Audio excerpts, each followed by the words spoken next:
This is KUGAN CASSIUS for IFL TV, proudly sponsored by Everlast. We're in the Matchroom bubble in rainy Manchester. I'm joined by Lerrone Richards. How you doing, mate? I'm great, KUGAN. Yeah, feel good. And one Samuel Jones. How are you, mate? All right, mate, how are you? Very well, thank you. What's up with this weather? Not that it makes a difference, you can't leave here. Manchester, mate. So bad. Always raining in Manchester. So, you've just gone head-to-head at the end of the press conference there with CASSIUS. What did you see? What did you take from it?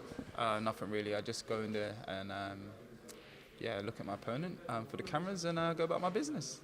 I speak to some fighters after and they kind of really dissect that moment, you know, especially at the press conference sort of weighing what did you see in the eyes, and they go, you know, you tried not to laugh. Yeah. Sam kept making faces. No, I wasn't. It's being ridiculous. No, I just find it funny. Okay.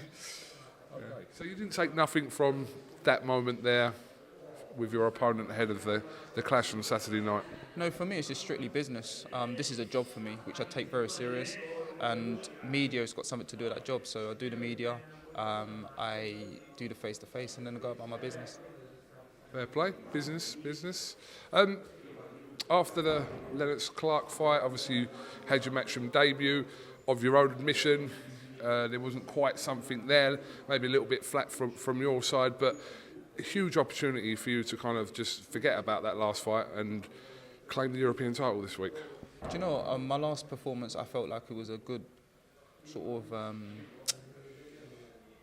it wasn't my best performance. I could have gone up the gears, yeah, I was glad to get the 8 rounds under my belt, and it worked out in my favour because now I've got a big title shot and a big opportunity to now shine and showcase my skills and show everyone what I'm all about. I honestly didn't think his last performance was flat, to be honest with you. If you look at Lerrone's career, he's had a lot of inactivity. It's no fault of his own self. But in his last fight, Lerrone isn't, and he will never be a come-forward knockout merchant.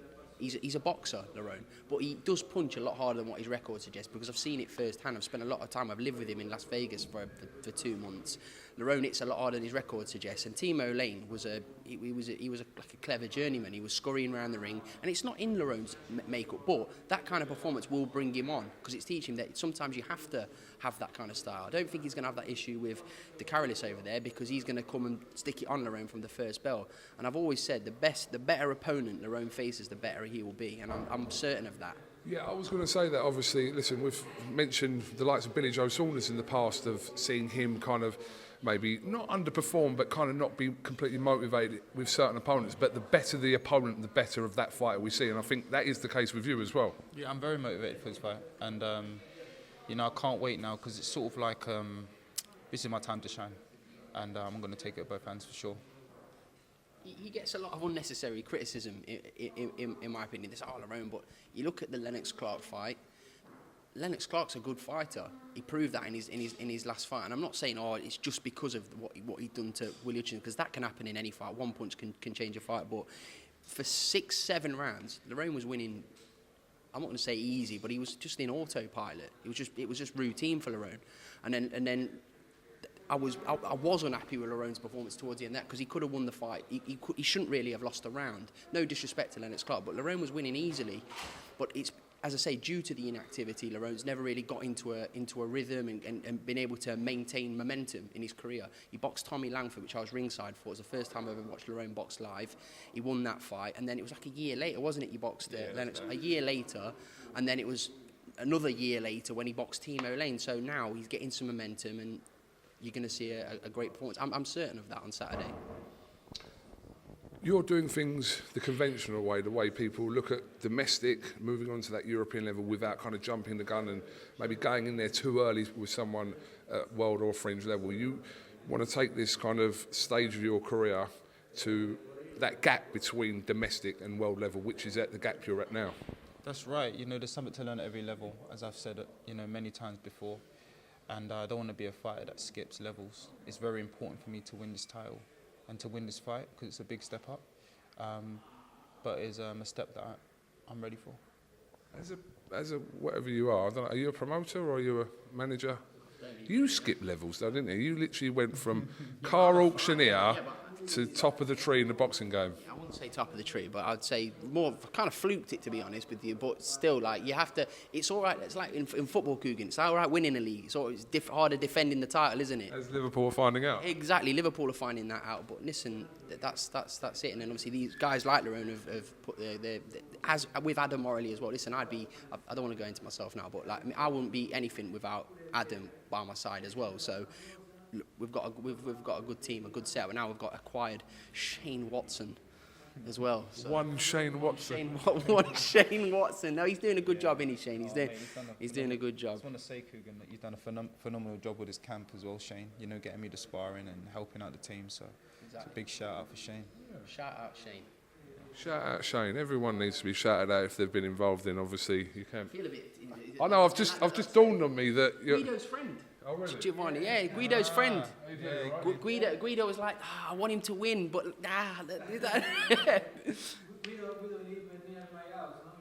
In Rome, yeah? Oh, okay. Are you a Rome or Lazio fan? No, I don't like football. Oh, what? You can't be Italian and not like football? Only Rome. When I was young, I played football, but don't like now. Okay. No. No, but we respect you. Thank you very much for coming along, and it's a great fight on Saturday. Ciao. I didn't realise. Is that your Italian? Can you? He can speak Italian. Yeah, no, I can't. Very well. No. Very well. Very shit. Very shit. You speak better English than me. Yeah, I can sound like an Italian. I can look like one. Do you want to sound like an Italian now in front of? No. No, that's how I did my French oral exam at school, KUGAN. Spoke English in a French accent. Don't do it then. No. Don't do it. Yeah, Lerrone, just a quick word from you yourself. Obviously, Sam, we spoke about Billy Joe from well, literally an hour after the fight. But someone, I actually met you the first time when you were sparring out at the old MGM gym in Marbella, when you were sparring with Billy Joe. Years ago. And, you know, me and Billy stayed in contact and we've been good friends. You know, I've messaged Billy just saying I'm thinking about him and I'm very proud of him. You know, I know a lot of people are talking about how, you know, they're using the word quit and all that, but I just want to say this: I'd rather see Billy Joe Saunders seeing me through two eyes the next time I see him than one. And I'm very proud of Billy, and I hope to see him very soon. Okay, well, listen, big opportunity for you on Saturday night live on Sky Sports and DAZN, European title. I didn't realise they were sitting there until you said it. Yeah, I didn't know. Staring at me in the ring like while we're talking. Lerrone kept looking over there. I was like, what's over there? He's a very good guy, but no room for sentiment this week, is there, mate? Get the job done, then move on. Strictly business, man. I'm here to do a job. Absolutely. With him after the fight. How about that? Yeah. Some Haribos? Some Haribos? Maybe some Haribos and some ice cream. After the fight, completely acceptable. Sam Jones, Lerrone Richards, thank you very much for talking to IFL TV. Wish you the best of luck. Have you got anything else you'd like to say, mate? Yeah, I just want to thank my mum, my dad, my brother and my sister and my son, my management team, SJAM, my trainer Dave Coldell, Danny Wilson, my sponsor FCR Markets for all their support. Wimbledon as well. And Wimbledon FC, let's not forget them. Big up Wimbledon. Big up the Dons. No one does it anymore, do they? They'll thank sponsors, but you thanked your mum and dad. Rate that a lot. Of course, my mum and dad's been there from the beginning. He's coming on Saturday, isn't he, Dad and your brother? Yeah. And they love me very much, and I love them. So, What's the plan for the hair on Saturday? just the high top, man. I'm gonna keep the high top. I was gonna do something different, but I'll leave that for next time. It's glowing. Yes. So glowing. Thank you very much, guys. Best of luck on Saturday night.